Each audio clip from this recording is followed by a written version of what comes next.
Welcome et bienvenue à tous. Alors Cécile, est-ce que tu peux justement nous parler de cette mobilité à l'étranger, donc en Grèce, faire le lien entre ce que tu as préparé, qui était quand même une grosse préparation, et ce que tu as vu depuis 2 jours, 3 jours en Grèce? Alors bonjour à tous, Kalispera, parce que là, à l'heure où on vous parle, nous sommes le 11 novembre. Nous venons de travailler, mais très dur. Nous sommes en visite préparatoire à Gastouni, petite ville de 7000 habitants. Et moi, ce que je vois, la chose que je retiens, c'est l'impact sur mes 2 collègues, Christelle et puis Julie. Alors, cette mobilité en Grèce vraiment m'aide à m'imaginer concrètement comment ça va se passer au mois de juin.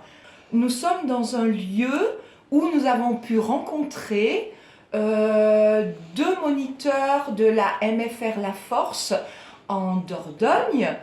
Et ce qu'ils nous ont transmis, ce qu'ils nous ont partagé, ce sont de nouvelles pratiques. Et ce qu'ils nous ont dit est très intéressant pour la façon de fonctionner au niveau des CCF, pédagogique. C'est super. Voilà. Et par rapport au lieu de vie, donc voilà, on habite où les jeunes vont habiter, on voit un petit peu leur quotidien. En fait, qu'est-ce que tu en penses par rapport à l'accueil, comment on va pouvoir accueillir nos jeunes? Alors, nous sommes dans une petite ville qui s'appelle Gastouni, donc 7000 habitants, je pense que tout le monde se connaît. En tout cas, tout le monde connaît Laïla de Kopailis. Le lieu de vie est agréable.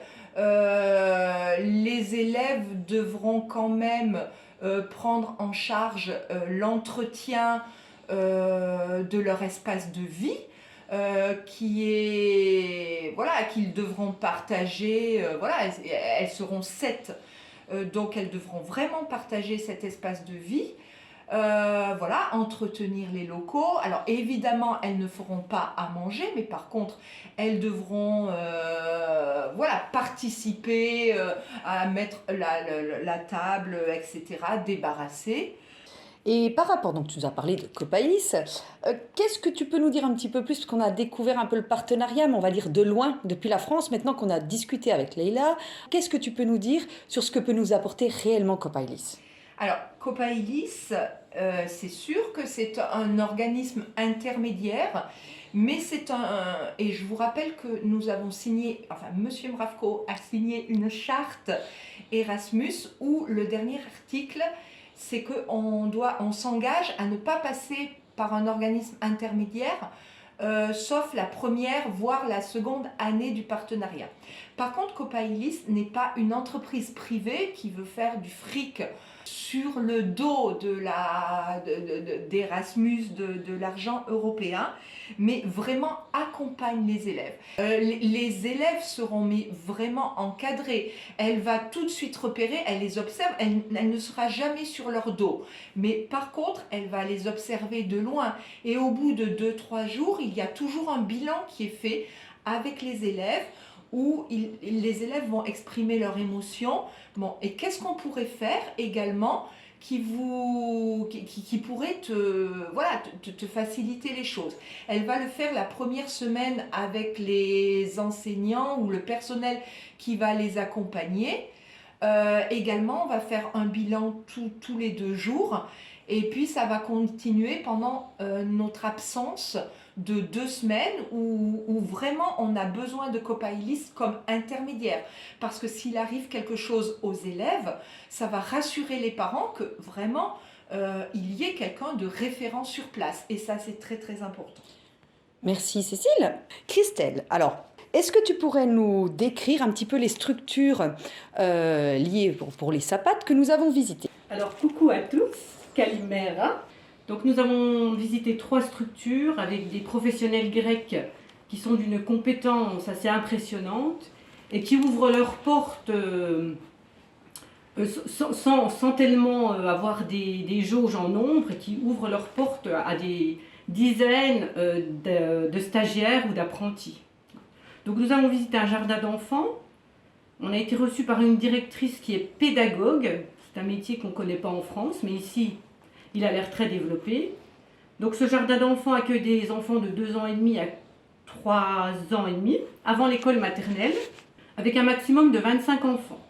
On a visité un EHPAD privé qui appartient à l'église, un magnifique bâtiment qui accueille 90 résidents, avec un financement particulier de l'accueil de toutes les personnes âgées, même si elles ne peuvent pas financer, on les accepte. Et puis c'est le financement des plus riches qui permet le fonctionnement de cette structure. Et on a pu voir dans cette EHPAD qu'en fait ils ont développé l'animation grâce à la mobilité à l'étranger. C'est les élèves, les stagiaires, les apprentis qui ont apporté des idées d'animation. Et on voit bien que ça se développe énormément. Donc là, on se rend compte aussi que les élèves pourraient bien trouver leur place dans l'animation. La dernière structure cet après-midi, en fin d'après-midi, c'était une crèche. Alors là, c'était presque le plus impressionnant pour moi, parce que des locaux immenses, donc 400 mètres carrés à l'intérieur, et puis un espace extérieur qui est gigantesque. Un accueil donc pour l'instant de 49 enfants, de 2 mois à 4 ans. Et ce qui était impressionnant, c'est que les petits-enfants sont amenés en bus et sont ramenés chez leurs parents en bus. Donc c'était quand même une structure assez merveilleuse à visiter, avec 2 responsables qui sont assez passionnés et passionnants. Et donc ce stage peut très bien aussi être utilisé dans le cadre de l'épreuve 6. Est-ce que tu penses que ces stages peuvent être pertinents justement pour nos stagiaires et pour cette épreuve ? Oui, je pense que c'est complètement pertinent. Il est encore difficile de se rendre compte du contenu que les élèves peuvent apporter, notamment dans la C8.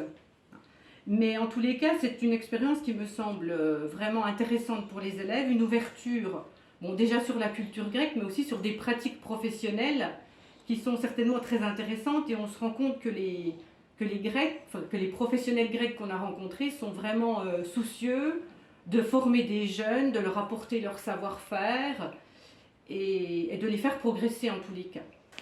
Alors, Julie, vois-tu un intérêt pour les premières TCVA en 2022-2023 de venir à Gastouni faire un stage ? Oui, un grand intérêt, mais surtout pour l'ouverture d'esprit, pour la découverte d'autres choses. Et je pense qu'au contraire, ça pourra les faire grandir énormément. On va déjà commencer à travailler, je pense, dès cette année, que ce soit avec les secondes ou les premières, parce qu'il y a peut-être des idées reçues. Alors, cette visite préparatoire, toi, Julie, elle t'a apporté quoi, personnellement ? Voyant à la fois des structures d'accueil pour personnes âgées et enfants, on découvre un peu plus la culture, un peu plus la mentalité, les habitudes en fait des personnes qui vivent, donc les habitudes des clients, des commerces. Alors pour moi en fait ça a été énorme parce que c'est souvent ce qui est le plus compliqué en commerce. Mettre en rayon, comprendre ça se fait facilement, mais comprendre comment vendre, donc il faut comprendre le client, comprendre le marché, comprendre les besoins, tout ça c'est ce qui est le plus souvent le plus compliqué.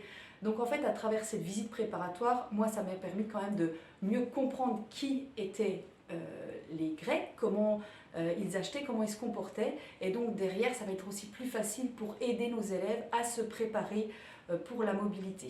Et comment vois-tu l'avenir de la mobilité dans le cadre d'Erasmus ? Ayant rencontré aussi les gens de la MFR, en discutant, il y a plein de choses à faire.